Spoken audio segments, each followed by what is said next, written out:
I will reach out to people all over the world to spread the sunnah. My life can be sacrificed for my Murshid's sake. কেন এত আমি দাওয়াতে ইসলামী কে ভালোবাসি। রাত প্রায় ৩টায় আমরা লন্ডনের উদ্দেশ্যে রওনা হই এবং ৭ই ডিসেম্বর সকাল প্রায় ৭টার দিকে লন্ডন বিমানবন্দরে অবতরণ করি। চারিদিকে হোক প্রসার নেকির দাওয়া। আমরা এই মুহূর্তে লন্ডনে আছি এবং লন্ডনের কাছে একটি এলাকা স্লাউ বলা হয়, সেখানে আছি এবং এখানে আলহামদুলিল্লাহ দাওয়াত ইসলামীর জামিয়াতুল মদিনা রয়েছে। এ পরিবেশ নগণ্য কে অনন্য। আসসালামু আলাইকুম ওয়া রাহমাতুল্লাহি ওয়া বারাকাতুহু। ভাইরা জানেন কেন এত আমি দাওয়াতে ইসলামী কে ভালোবাসি। সর্বপ্রথম এই প্রশ্ন করুন, সে বন্ধু হওয়ার যোগ্য কিনা। আপনি বলবেন কিভাবে, উত্তর কোত্থেকে আসবে? যদি তাকে দেখে আপনার নেকি স্মরণ হয়, খোদাকে স্মরণ হয়, তাকওয়া স্মরণ হয়, পরহেজগারিতা স্মরণ হয়, আপনি তার সাথে বন্ধুত্ব করুন, ইনশাআল্লাহ তার বন্ধুত্ব আপনাকে জান্নাতে নিয়ে যাবে। দাওয়াতে ইসলামী কে ভালোবাসি। গৌসে পাকের ওসিলা আল্লাহর দরবারে উপস্থাপন করে, যার ওসিলায় লাখো মানুষ নেককার হয়েছে, তাহলে তার দোয়া কেনই বা কবুল হবে না? এ পরিবেশ নগণ্য কে অনন্য করে দিল দেখো জীবন। রাতেই ইজতিমা শেষ করে আমরা উভয়ে বার্মিংহাম পৌঁছাই, সেখানে বিশ্রাম নিই। অতঃপর ৯ ডিসেম্বর জুমার দিন ছিল, আর এখন আমরা স্যাটারডে ফয়জানে মদিনা যা কিনা বার্মিংহামে, সেখানের উদ্দেশ্যে রওনা হয়। এরা জানেন কেন এত আমি দাওয়াতে ইসলামী কে ভালোবাসি। নিগরানি শুরা সেখানে ফয়জানে মদিনাতে জুমার পূর্বে বয়ান করেন, জুমার নামাজ আদায় হয়, অতঃপর আমি সালাতুস সালাম পড়ার সৌভাগ্য অর্জন করি। দাওয়াতে ইসলামী কে ভালো। আসসালাতু ওয়াসসালামু আলাইকা ইয়া রাসূলুল্লাহ ওয়া আলা আলিকা ওয়া আসহাবিকা ইয়া হাবিবাল্লাহ। আল্লাহ তাআলার সর্বশেষ নবী মুহাম্মদ আরবি সাল্লাল্লাহু আলাইহি ওয়াসাল্লাম ইরশাদ করেন, যে ব্যক্তি জুমার দিন আমার উপর ২০০ বার দরুদ পাঠ করবে, আল্লাহ পাক তার ২০০ বছরের গুনাহ ক্ষমা করে দেন। আল্লাহ পাকের সর্বশেষ নবী সাল্লাল্লাহু তাআলা আলাইহি ওয়াসাল্লাম বলেছেন, হে সালাবা, সামান্য সম্পদ তুমি যেটার শুকরিয়া আদায় করো, অনেক সম্পদ থেকে উত্তম যেটার শুকরিয়া আদায় করতে পারোনি। ব্যবসায় অনেক টেনশন থাকে, ব্যবসা এত সহজ নয়, টাকা আসা এটি সাধারণ বিষয় নয়, টাকার সাথে সাথে সমস্যাও আসে, পেরেশানিও আসে। এই বিষয়গুলো মনে রাখবেন। এটি নিজের সাথে অনিষ্টতা নিয়ে আসে, নিজের সাথে কল্যাণও নিয়ে আসে। সৌভাগ্যবান সে যে এর অনিষ্টতা থেকে বেঁচে কল্যাণের অংশ যার নসিব হয়। আচ্ছা, এমনও হয় যে অনেক সময় ক্ষতি হয়ে যায়, রোগ চলে আসে, পেরেশানি চলে আসে, তখন আমরা প্রার্থনা করি, দোয়া করি, আকাঙ্ক্ষা প্রকাশ করি, যদি আমার এই সমস্যা দূর হয়ে যায় তাহলে আমি এটা করব, আমি এত সম্পদ দান করব, আমি গরিবদের সাহায্য করব, সদকা করব, দান করব। একইভাবে যখন কোনো আত্মীয়ের ইন্তেকাল হয় তো এর ফলে অন্তরে আঘাত লাগে, পিতা, মাতা, ভাই, আত্মীয়দের মধ্যে কোনো রিলেটিভস ইন্তেকাল করলে তখন আঘাত পাই, আর আমরা দুনিয়ার আরাম আয়েশ এবং দুনিয়ার বস্তুকে ত্যাগ করার নিয়ত করি। আর আস্তে আস্তে এটি অনেক ব্যক্তিদের প্র্যাকটিস, এটি আমি জেনারেল ডিসকাশন করছি। কিন্তু এরপর কি হয়, যখন আল্লাহ পাক সম্পদ দান করেন তখন আমরা আল্লাহ তাআলার সাথে কৃত ওয়াদা এবং আল্লাহ তাআলার সাথে কৃত অঙ্গীকার আর আমরা যেসব কথা বলেছিলাম তা থেকে আমরা দূরে সরে যাই। এটি অনেকের সাথে হয়েছে হয়তো। এই সম্পদের কি ফায়দা? যা আমাদেরকে জুমা থেকে বিরত রাখে, নামাজ থেকে, জামাত থেকে বিরত রাখে, গুনাহের দিকে নিয়ে যায়। মুসলমানদের শান, মুসলমানদের আচরণ এমন হওয়া উচিত যে আল্লাহ পাক যখন তাকে দান করলেন তো আল্লাহ পাকের দান থেকে যা সে তার রবের দরবারে বলেছে তা পূর্ণ করে দেখানো। এটি মুসলমানের আচরণ হওয়া উচিত। আল্লাহ পাক আমাদের সবাইকে আমল করার তৌফিক দান করুক। Ya Nabi Allah سلام عليك يا نور الله سلام আসসালামু আলাইকুম, আসসালামু আলাইকুম। জুমা মুবারক, জুমা মুবারক। আসসালামু আলাইকুম, মাশাআল্লাহ। আসসালামু আলাইকুম, জুমা মুবারক, মাশাআল্লাহ। জুমার নামাজের পর আমরা দাওয়াত ইসলামীর ওই সব প্রপার্টি দেখতে গেলাম যা নতুন ক্রয় করা হয়েছে অথবা সেগুলোর উদ্বোধন ছিল। সর্বপ্রথম ওই জায়গায় গেলাম যেখানে পূর্বে 90 বছরের পুরনো অমুসলিমদের উপাসনালয় ছিল। আলহামদুলিল্লাহ সাবাজাল, এখন সেখানে মসজিদ এবং অন্যান্য দ্বীনি কাজের উদ্বোধন হয়েছে। আসরের আজান জামাতে নামাজের মাধ্যমে করলাম।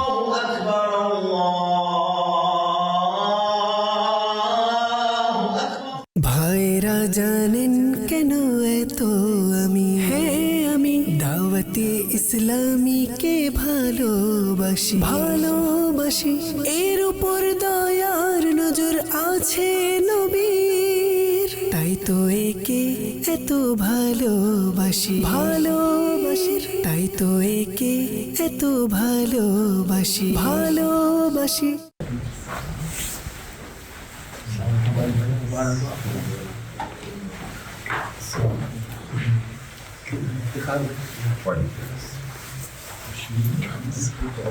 এ পরিবেশ নগণ্যকে অনন্য করে দিল দেখো, জীবনকে সুন্নতের রঙে, সুন্নতের রঙে রাঙিয়ে দিল দেখো। দাওয়াতে ইসলামী এই জায়গা প্রায় 6.5 লাখ পাউন্ডে ক্রয় করেছে, বাংলাদেশি মুদ্রায় 9,03,50,000 টাকা। এটি বার্মিংহামের একটি এরিয়ায় প্রায় 90 বছর পুরনো ও মুসলিমদের উপাসনালয় ছিল। আর এটি প্রথমবার নয়। মাশাআল্লাহ, আমার তো এমন মনে হয় যে এবার নিগরানে সুরার সাথে আসি, কোনো না কোনো এমন সুসংবাদ পাওয়া যায় যে মুসলিমদের উপাসনালয় মসজিদে রূপান্তরিত হয়েছে। এই 90 বছরের পুরনো উপাসনালয়, অর্থাৎ হতে পারে আমরা বলতে পারি যে অনেক বছর যাবত এখানে গায়রুল্লাহর ইবাদত হয়েছে হয়তো, আর এখন এখানে রহমান আজ্জা ওয়া জাল্লার সিজদা হবে। আজ এখানে প্রথম নামাজও ইনশাআল্লাহ এখন আমরা পড়তে যাচ্ছি। সকালে আমরা চাবি হাতে পেয়েছি, আসর দিয়েই উদ্বোধন করব। এটা সম্পূর্ণ রেডি হওয়ার পর আসরের নামাজ ইনশাআল্লাহ আদায় করা হবে। প্রথমে একে রেডি করতে হবে, এরপর এখানে মসজিদ হবে, মাদ্রাসা হবে এবং ইনশাআল্লাহ পার্ট টাইম জামিয়াতুল মদিনা হবে। কাফন দাফনের ব্যবস্থা মাশাআল্লাহ হবে। আশহাদু আল্লা ইলাহা ইল্লাল্লাহ ওয়া আশহাদু আন্না মুহাম্মাদান আবদুহু ওয়া রাসূলুহু লা ইলাহা ইল্লাল্লাহ মুহাম্মাদুর রাসূলুল্লাহ সাল্লাল্লাহু আলাইহি ওয়া আলিহি ওয়া সাল্লাম। সুসংবাদ হচ্ছে এটি, এখন মসজিদ হিসেবে খুবই শীঘ্রই এটি অ্যাজ এ মসজিদ অ্যানাউন্স হবে। আর এখান থেকে আল্লাহু আকবার এবং লা ইলাহা ইল্লাল্লাহ মুহাম্মাদুর রাসূলুল্লাহ এর আওয়াজ আসবে। ইয়া রাব্বে কারীম ইয়া রহমানুর রহিম, আমাদের সকলের গুনাহকে ক্ষমা করুন। হে আল্লাহ, আমাদের ভাইদের এই প্রচেষ্টাকে কবুল করুন। মাওলা করিম, সকলের আগমনকে কবুল করুন, আমাদের সকলের গুনাহকে ক্ষমা করে দিন, নামাজি বানান, ইবাদত গুজার বানান, নেককার বানান। তুমি রাজি হয়ে যাও, তুমি রাজি হয়ে যাও। আমাদের ঈমান নিরাপদে রাখুন, আমাদের ঈমান নিরাপদে রাখুন। আমাদের মাধ্যমে সওয়াবে জারিয়ার কাজ নিয়ে নিন। আল্লাহ, গুনাহ থেকে বাঁচান, এমন কাজ থেকে বাঁচান যা গুনাহে জারিয়া হিসেবে বিবেচিত। على خير خلقه ونور عرشه سيدنا ومولانا محمد وآله وصحبه أجمعين برحمتك يا أرحم الراحمين। এটি মাশাআল্লাহ খুবই বরকতময় মুহূর্ত। আল্লাহ আমাদের সৈয়দ সাহেবকে নিরাপদে রাখুক। মাশাআল্লাহ, আমাদের ইসলামী ভাইদের চেষ্টাকে আল্লাহ কবুল করুন। আল্লাহর দয়া এমন হবে সারা জাহাতে, আল্লাহর দয়া এমন হবে সারা জাহাতে। হে দাওয়াতে ইসলামী তোমার সুনাম হয়ে যাক, হে দাওয়াতে ইসলাম।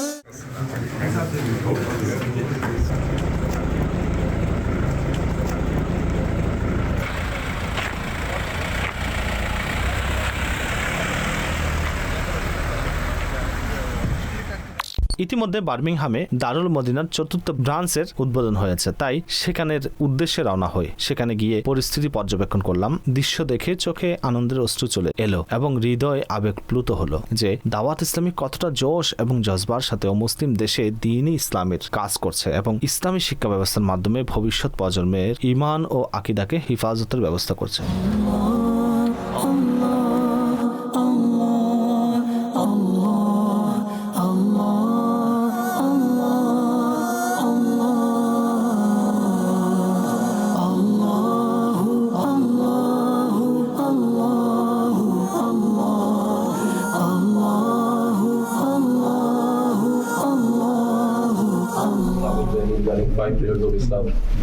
মাশাআল্লাহ।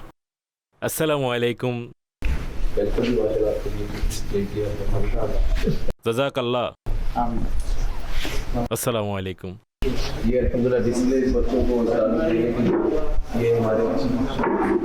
আল্লাহ সকল জায়গায় মদিনার ফয়েজ আসতে থাকুক, রহমত বর্ষণ করুন, আমাদের চেষ্টাকে কবুল করুন, গুনাহকে ক্ষমা করে দিন। যারা সহযোগিতা করছেন, সাহায্য করছেন, অর্থ প্রদান করছেন, আল্লাহ সবাইকে দুনিয়া ও আখিরাতের বরকত দান করুন। আমাদের ইসলামী ভাইদেরকে, আমাদের মজলিসকেও নিরাপদে রাখুন। দাওয়াতে ইসলামীকে ভালোবাসি। মোবাল্লিগে দাওয়াত ইসলামী হাফেজ হারুনুর রশিদ তারি, যিনি কিছুদিন পূর্বেই করাচিতে ইন্তেকাল করেছিলেন, ওনার জানাজার নামাজ আমির আহলে সুন্নাত দাওয়াত ইসলামের প্রতিষ্ঠাতা হযরত আল্লামা মাওলানা মোহাম্মদ ইলিয়াস আত্তার কাদেরী দামাত বারাকাতুহুমুল আলিয়া পড়িয়েছেন। আমরা ওনার বাবার কাছে গেলাম, যিনি মসজিদের ইমাম। আমরা মাগরিবের নামাজ আদায় করি। মরহুমের জন্য ইসালে সওয়াব ও দোয়ার ব্যবস্থা হয় এবং নিগরানি শুরা কিছু মাদানী ফুল ইরশাদ করেন। দুইজন মুসলমানের পারস্পরিক সুসম্পর্কের নিদর্শন হচ্ছে তারা একে অপরের সুখের সময় এবং দুঃখের সময়ও পাশে অবস্থান করে। আর এর ফলে আমাদের না শুধু জীবন সুন্দর হয়, বরং একজন মুসলমানের সাথে অপর মুসলমানের সম্পর্কও মজবুত হয়। নিঃসন্দেহে এই পরিবারের উপর কিছুদিন পূর্বে একটি দুঃখ এসেছে। যুবক ছেলে দুনিয়া থেকে চলে গেল। সেই দুঃখ ডেফিনেটলি একজন বাবাই বুঝতে পারেন যে তার উপর কি মুসিবত গিয়েছে। কিন্তু যখন তারা তার সাথে ঘটা অন্যান্য বিষয়গুলোকেও দেখে, তখন তাদের সামনে অন্য কিছু দৃশ্যমান হয়। আর সেই পেরেশানি ও দুঃখের পেছনে তারা খুবই অসাধারণ এমন এক নিয়ামত দেখতে পান, যা তাদের দুঃখকে না শুধু হালকা করে, বরং তাদের মনে একটি প্রশান্তি অনুভূত হয়। যখন আমি করাচি পৌঁছেছিলাম, আমি পাকিস্তানের বাহিরে ছিলাম। হাজী আব্দুল হাবিব ভাই আমার সাথে ছিলেন। তো এয়ারপোর্ট থেকে যখন আমরা ফাইজানা মদিনার দিকে আসছিলাম, তখন আব্দুল হাবিব ভাই আমাকে বলেছেন এরকম এক ইসলামী ভাই অসুস্থ। তখন আমরা ডাইরেক্ট হাসপাতাল গিয়েছিলাম দেখার জন্য। তো আমি দেখেছিলাম ওনাকে, অসুস্থ ছিলেন তিনি, হাসপাতালে কথা হয়েছিল এবং নেক্সট ডে জানতে পারলাম যে ওনার ইন্তেকাল হয়েছে। ইলম অন্বেষণের জন্য বেরিয়েছিলেন। আর যে ইলম অন্বেষণে বের হয় এবং ইন্তেকাল করে, আল্লাহ তাআলা তাকে শাহাদাতের মর্যাদা দান করেন। আর যে ইলম অন্বেষণে বের হয়, আল্লাহ তাআলা তাকে জান্নাতের রাস্তায় চালান। যেতে তো সবাইকেই হবে। যতজন আমরা এখানে বসে আছি, আমাদের সবাইকে একদিন যেতে হবে। কিন্তু ওনার সাথে আসলেই সম্ভবত কারোই এক্সপেক্ট ছিল না যে ওনার উপর দুনিয়া থেকে যাওয়ার পর এইরকম পুরস্কার ও সম্মানের বারিধারা বর্ষিত হবে। আমার সুধারণা হচ্ছে যে তিনি অনেক কিছু অ্যাচিভ করে ফেলেছেন। মানুষ আকাঙ্ক্ষা করতে থাকে আর মনের আকাঙ্ক্ষা মনে রয়ে যায়, অথচ ওনার খুব অসাধারণ জানাজা নসিব হয়েছিল। গোসল কাফন খুব নেককার ব্যক্তিরা দিয়েছেন। আপনারা এখানে থাকেন, আপনারা ভালো জানেন যে ইন্তেকালের পর অবস্থা কি হয়। এমন অনেক জায়গা আছে যেখানে বাঁচাটাও মুশকিল, মরাও মুশকিল। তো সেখানে আমির আহলে সুন্নাত জানাজা পড়ানো, ওনার পিতাও তশরিফ এনেছিলেন। অতঃপর ইসলামাবাদ থেকে শুরু করে কাশ্মীর পর্যন্ত যে সফর ও কার্যক্রম ছিল, তো বলতে পারেন পরিপূর্ণরূপে পেয়েছেন। বলে না, পরিপূর্ণরূপে পেয়েছেন এবং পেয়ে যাচ্ছেন, এখন পর্যন্ত পেয়ে এসেছেন। এখানে আমরা একত্রিত হয়েছি ইসালে সাওয়াব করব এবং জিয়ারত করব। সৌভাগ্যবান ওইসব ব্যক্তি যাদেরকে মৃত্যুর পরও স্মরণ করার মতো মানুষ আছে এবং ইসালে সাওয়াব করার মতো মানুষ আছে। ওনার কবরকে দৃষ্টিসীমা পর্যন্ত প্রশস্ত করে দিক, ওনার কবরকে জান্নাতের বাগান বানিয়ে দিক। আমিন বিজাহিন নবীল আমিন সাল্লাল্লাহু তাআলা আলাইহি ওয়াসাল্লাম। ভালোবাসার শিক্ষা দেয় আমাদের ইসলাম, এ পরিবেশ নগণ্যকে অনন্য করে দিল দেখো, জীবনকে সুন্নতের রঙে রাঙিয়ে দিল দেখো। আজ 9 ডিসেম্বর, শুক্র এবং শনিবারের মধ্যবর্তী রাত প্রায় 8:15 বাজছে। এখন আমরা ম্যাজেস্টিক হল বার্মিংহামের উদ্দেশ্যে রওনা হয়েছি। আজ সেখানে সুন্নতে বরা ইজতিমা হবে, নিগরানি শুরার সুন্নতে বরা বয়ান হবে। খুব চর্চা হচ্ছে বার্মিংহামের মধ্যে, অনেক প্রস্তুতি নেওয়া হয়েছে এই প্রোগ্রামের। আসুন যাই ইজতেমাস্থলে। নিয়ত রয়েছে নিগরানি শুরার আগমনের পূর্বে কিছু নাত শরীফ এবং কিছু মাদানী ফুল পেশ করার সৌভাগ্য অর্জন করব। রব্বে করিম সবাইকে আজকের ইজতেমাকে বরকত দান করুক এবং আমাদের সবাইকে বিনা হিসাবে মাগফিরাত দান করুক। ইসলামী ভাইকে সমবেদনা জানানোর শেষে বার্মিংহামের ম্যাজেস্টিক হলে আজিমুশান সুন্নতে বরা ইজতিমায় পৌঁছাই। আজ বার্মিংহামের অধিবাসীদের জন্য একটি আশ্চর্যজনক পরিস্থিতি ছিল। টেম্পারেচার হঠাৎ করেই -3 ডিগ্রিতে নেমে এসেছে। অনেক বেশি ঠান্ডা ছিল, কিন্তু তবুও হাজারো আশিক রাসূল হলে উপস্থিত ছিলেন। চমৎকার ইজতিমা হলো। নিগরানি শুরা খুবই আবেগপ্লুত বয়ান করেন, আর মোনাজাতের দৃশ্য তো দেখার মতো ছিল। বলা যেতে পারে অধিকাংশের চোখ অশ্রুসিক্ত ছিল। আল্লাহ করিম এই ইজতিমাকে এবং এই ইজতিমায় হওয়া সকল দোয়াকে আমাদের সকলের পক্ষে কবুল করুক। ভাইরা জানেন কেন এত আমি দাওয়াতে ইসলামীকে ভালোবাসি, এর উপর দয়ার নজর আছে নবীর।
প্রিয় নবী সাল্লাল্লাহু আলাইহি ওয়াসাল্লাম যখন মক্কায়ে মুকাররমা থেকে মদিনায়ে তৈয়বা হিজরত করে তশরিফ নিয়ে গেলেন, তখন অসংখ্য ঘটনা ঘটেছিল।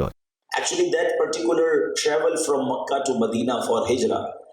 এতে এমন অসংখ্য হিস্টোরিক্যাল ঘটনা ছিল যা খুবই ঐতিহাসিক। কিন্তু এমন একটি ঘটনা আছে যা আশিকানে রাসূলদের অন্তরকে বিগলিত করে দেয় এবং নবী পাকের স্মরণে আরো বেশি অশ্রুসিক্ত হয়। প্রিয় নবী সাল্লাল্লাহু আলাইহি ওয়াসাল্লামের মহব্বত আরো বেশি বৃদ্ধি পায়। সেই ঘটনা কি ছিল?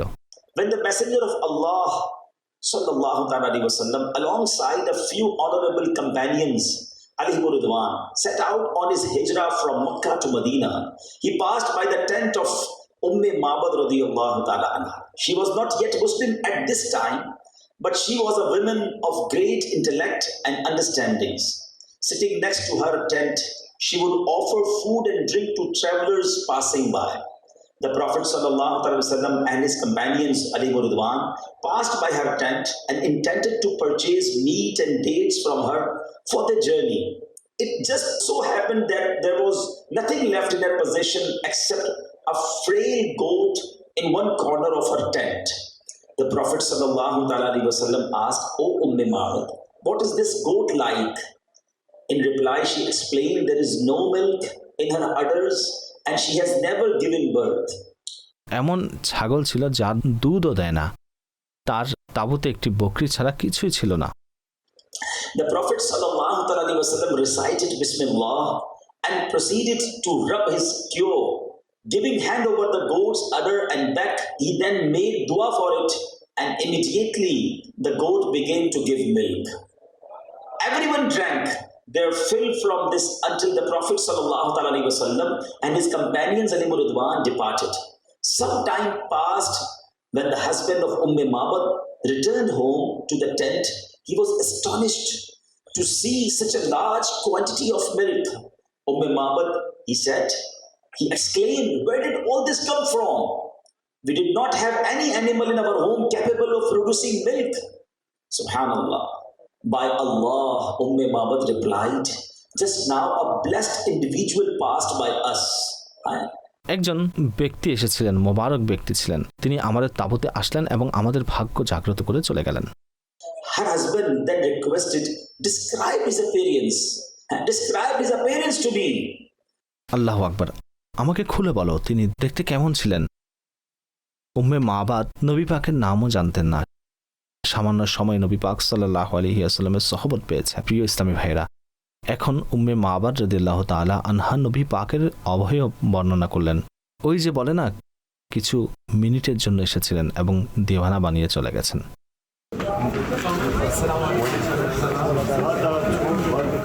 সুবহানাল্লাহ। বয়ানের মাঝখানেই দাওয়াত ইসলামী মারকাজি মজলিসের শুরান নিগরান আগমন করেছেন। আমরা ওনাকে স্বাগতম জানাই এবং ওনার সুন্নতে বরা বয়ান শুনবো। নারে তাকবীর, নারে রিসালাত, নারে হায়দারি, নারে গাউসিয়া। এটি কত বড় প্রবলেম যে আমরা স্বীকার করছি আমরা ভুল করছি, কিন্তু নিজেদের ভুলগুলোকে কোনোভাবে সংশোধন করতে পারছি না। আর জীবন থেমে নেই, মৃত্যু যে কোনো সময় চলে আসবে, কোনো গ্যারান্টি নেই। 70 বছর, 80 বছর, 1 বছরে মারা যাব, যে কোনো মুহূর্তে মৃত্যু হতে পারে। শয়তান ধোঁকায় নিমজ্জিত রেখেছে, এখনো টাইম আছে, এখনো টাইম আছে, এখনো টাইম আছে। আরে কে বলেছে ভাইজান টাইম আছে? কে জানে নিজের কয়টি নিঃশ্বাস অবশিষ্ট আছে? যুবকদেরও কি মৃত্যু হয় না? শিশুদের কি মৃত্যু হয় না? অসংখ্য যুবক আত্মহত্যা করছে, অসংখ্য যুবতী নারী আত্মহত্যা করছে, কেউ ড্রাগ এডিক্টেড হয়ে আত্মহত্যা করছে, কেউ কোনো নারীর চক্করে পড়ে আত্মহত্যা করছে, আর কেউ অর্থাৎ ফেলিওর হয়ে গেছে, কেউ এডুকেশনে ফেল হয়ে গেছে, কেউ জবে ফেলিওর হয়ে গেছে, কেউ অন্য কাজে ফেলিওর হয়ে গেছে, সুইসাইড অ্যাটেম্প করছে, মারা যাচ্ছে। ভরসা করো না এইসব মেয়েদের উপর, ভরসা করো না এইসব ছেলেদের উপর। তারা তোমাকে নষ্ট করে দিবে, তোমাকে বরবাদ করে দিবে। মা বাবা বোঝানোর পরেও বোঝে না। ছেলেকে বোঝালে ছেলে বোঝে না, ছেলে ঘর ছেড়ে চলে যায়। না না, তুমি আমার স্বাধীনতা বিরোধী। আরে ভাই, তোমার মা বাবা তোমাদের স্বাধীনতার বিপক্ষে নয়, তারা তোমাকে জাহান্নামের আগুন থেকে বাঁচাতে চাইছেন, তারা তোমাকে দুনিয়াবি পেরেশানি থেকে বাঁচাতে চাইছেন। এটি আজ আপনারা বুঝতে পারছেন না। যখন আপনারা মা বাবা হবেন তখন বুঝতে পারবেন। যখন সন্তান বাবার চোখের সামনে কাজগুলো করবে, আল্লাহ না করুক, যা আপনি আপনার মা বাবার সামনে করেছিলেন, তখন বুঝতে পারবেন আমার মা বাবা ঠিক করেছিল, কিন্তু আমি মানিনি। আমি মনে করি আমার মা বাবা আমার শত্রু। আরে খোদার বান্দা, মা বাবা কি কখনো দুশ্মন হয়? দুশ্মন হচ্ছে আমাদের নফস, দুশ্মন হচ্ছে শয়তান, যে আমাদেরকে মা বাবার নাফরমানি করাচ্ছে। মা বাবা আমাদেরকে ভালো কাজের দিকে আহ্বান করে, খারাপ কাজ থেকে বাধা দেয়। আমরা বলে বেড়াই আমাদের স্বাধীনতা খর্ব করা হচ্ছে, আমাদের স্বাধীনতা নষ্ট করা হচ্ছে। ফ্রিডম হওয়া উচিত। What is freedom? সকল ফ্রিডম লিমিটেশনের সাথে যুক্ত। কোনো লিমিটেশন ছাড়া দুনিয়ার কোথায় ফ্রিডম আছে আমাকে বলুন। আর যে সকল ফ্রিডম উইদাউট লিমিটেশন এসেছে তা ধ্বংসযোগ্য তৈরি করেছে। আপনাদেরকে বলে যাচ্ছি, কিয়ামতের দিন জানা যাবে আমরা কি করেছিলাম। বরং সত্য কথা তো এটাই, সত্য বিষয় তো এটাই, যা কিতাব পড়ে বুঝে এসেছে, যা পড়েছি স্পষ্টভাবে লেখা আছে, কথাগুলো আপনাদেরকে নিশ্চিন্তে বলছি। যখন মৃত্যুর সময় হয়, যখন আপনি একদম লাস্ট মোমেন্টে, ভেরি লাস্ট মোমেন্টে যখন রূহ বের হবে, মৃত্যু যন্ত্রণা শেষ মুহূর্তে যখন মৃত্যু পথযাত্রী তার ঠিকানা দেখে নেই, আল্লাহ না করুক যদি কেউ জাহান্নাম দেখে থাকে, তার রূহ বের হওয়া কষ্ট কতটুকু হবে, কিভাবে তার রূহ বের হবে। উফ, আল্লাহর পানা ভাই, পুরো জীবন ছিল তোমাকে বোঝানো হয়েছিল মদ ছেড়ে দাও, জুয়া ছেড়ে দাও, জেনা ছেড়ে দাও, মা বাবাকে কষ্ট দেওয়া ছেড়ে দাও, গুনাহ ছেড়ে দাও, বেপরদা ছাড়ো, নির্লজ্জতা ছাড়ো, লজ্জাহীনতা ছাড়ো, স্ত্রীকে বেপরদা করা ছাড়ো, স্ত্রীর নাফরমানি, স্বামীর নাফরমানি ছাড়ো, মা বাবাকে কষ্ট দেওয়া ছাড়ো, সন্তানকে স্নেহ করো, সন্তানকে সঠিক ইসলাম অনুযায়ী সুশিক্ষা দাও। এইসব গুনাহ নিয়ে আর একদম লাস্ট মোমেন্টে রূহ বের হচ্ছে, রূহ বের হবে। দেখে ফেললো বন্দা, দেখছে তার সামনে সব ক্লিয়ার হয়ে গেছে, এখন গায়েব সরে গেছে, গায়েব যা অদৃশ্য ছিল সরে গেছে, এখন সে দেখছে। যদি সে জান্নাত দেখে নেয়, আয় হায়, হ্যাঁ জান্নাত দেখছে, আমার ঠিকানা জান্নাত, তার রূহ কতটা উত্তমভাবে বের হবে, সে কতটা তাড়াহুড়ো করবে, তাড়াতাড়ি আমার রূহ যেন বের হোক, আমি কবরে যাব এবং জান্নাতের নিয়ামত লাভ করব। কিন্তু যার ঠিকানা জাহান্নাম হবে, তাকে যখন কবরস্থানের দিকে নিয়ে যায়, মুর্দা চিৎকার করে বলে, হে লোকেরা, আমাকে কোথায় নিয়ে যাচ্ছ, কোথায় নিয়ে যাচ্ছ? হে আমার প্রিয় ইসলামী ভাইয়েরা, এই সমস্ত কথাগুলি যা আমি আপনাদের সামনে ডিসকাস করেছি, এই কথাগুলো কি যথেষ্ট নয়? ইমানদারের কি এখনো সেই সময় আসেনি তাদের অন্তর ঝুঁকে যাবে আল্লাহর স্মরণের প্রতি? এখনো কি আজান দিলে, নামাজের সময় হলে নামাজ কাজা করবেন? পড়ব। কখন পড়বেন ভাই? যখন তোমার জানাজার নামাজ পড়ে ফেলা হবে তখন পড়বে। কখন সত্য কথা বলা আরম্ভ করবে? যখন সত্যিকারের ওয়াদা তোমার সামনে চলে আসবে। মৃত্যু একটি সত্যি ওয়াদা। কখন সত্য বলবে, কখন মিথ্যা ছাড়বে?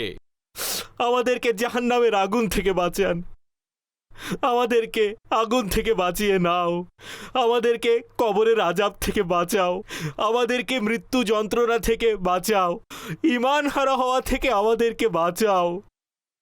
আল্লাহ, তোমার রহমতের চাদরে ঢেকে নাও, আমাদেরকে তোমার রহমতের চাদরে ঢেকে নাও।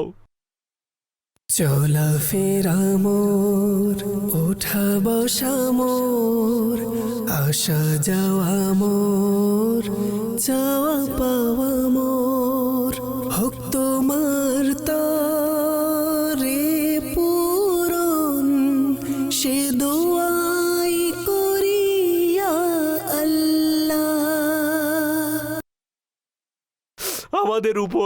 আমাদের উপর অসন্তুষ্ট হইও না মাওলা, আমাদের উপর অসন্তুষ্ট হইও না মাওলা, আমাদের উপর সন্তুষ্ট হয়ে যাও। হে আল্লাহ, তোমাকে তোমার হাবিবের ওয়াসিলা দিচ্ছি মাওলা, খাতুনে জান্নাতের ওয়াসিলা দিচ্ছি, বিবি আয়েশার ওয়াসিলা দিচ্ছি, হাসান হোসেনের ওয়াসিলা দিচ্ছি, খোলাফায়ে রাশিদিনের ওয়াসিলা দিচ্ছি। মাওলা, আমাদের উপর সন্তুষ্ট হয়ে যাও মাওলা, আমাদের উপর অসন্তুষ্ট হইও না, সব সময়ের জন্য সন্তুষ্ট হয়ে যাও। सालिक को बख्श यारे,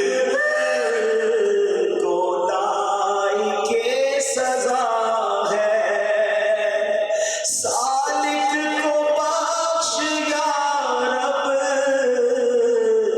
गोलाई के सजा है,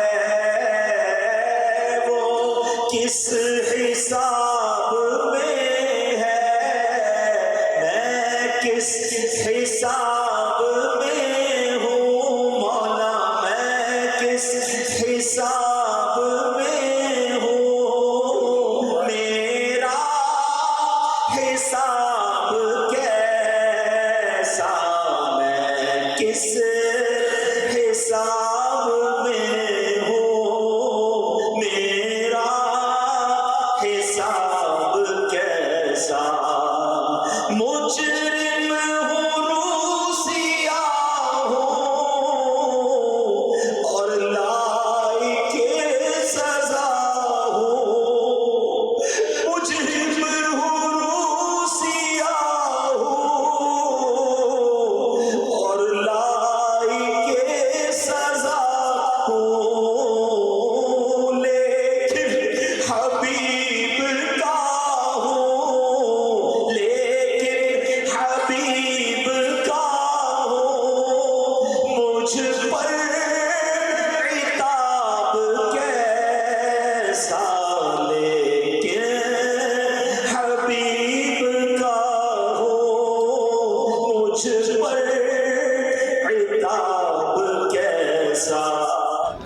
আলিজান মীর, মুস্তফা খান, ফৈজান জাহির, আয়ান আহমদ, জায়ান আলী, রইস মাহমুদ, হারিস বাগ আলী, আব্দুল্লাহ, ফারহান ফজাইল। আল্লাহ তাআলার দান এই দাওয়াত ইসলামী, প্রিয় নবীর অনুদান এই দাওয়াত ইসলামী।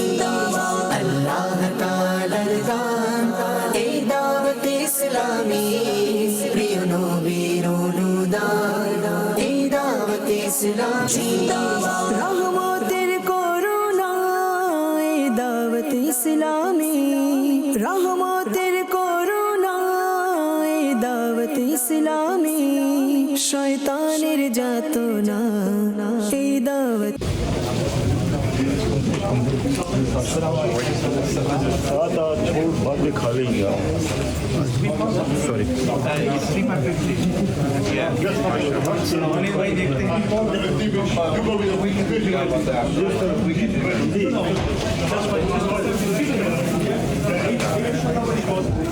আসসালামু আলাইকুম।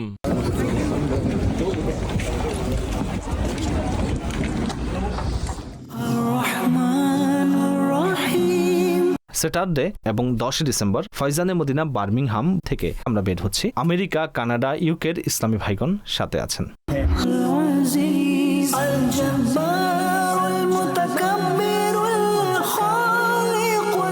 এখানে আলহামদুলিল্লাহ ফয়জানে মদিনা ওয়েলসেল এর জায়গা নেওয়া হয়েছে। এটিও প্রায় 6.5 লাখ পাউন্ডে কেনা। জামে মসজিদে নিগরানি সুরার সুন্নতবারা বয়ান হয়, যেখানে তুর্কি এম্বাসির রাষ্ট্রদূত এবং ওনার ধর্মীয় উপদেষ্টা মণ্ডলী হেড অংশগ্রহণ করেন। দাওয়াতে ইসলামীকে ভালোবাসি ভালো। Brothers from different part of the UK welcome the delegation from Turkey's embassy. Jazakallah for your coming, mashallah. সুতরাং পুরুষের উচিত পর্দা সম্পন্ন নারীকে বিবাহ করা। ইনশাআল্লাহ তাআলা এর ফলে সংসার সুখের হবে। يا صل وسلم دائما أبدا على حبيبك خير الخلق كلهم. I will reach out to people all over the world to spread the sunnah. My life can be sacrificed for my Murshid's sake.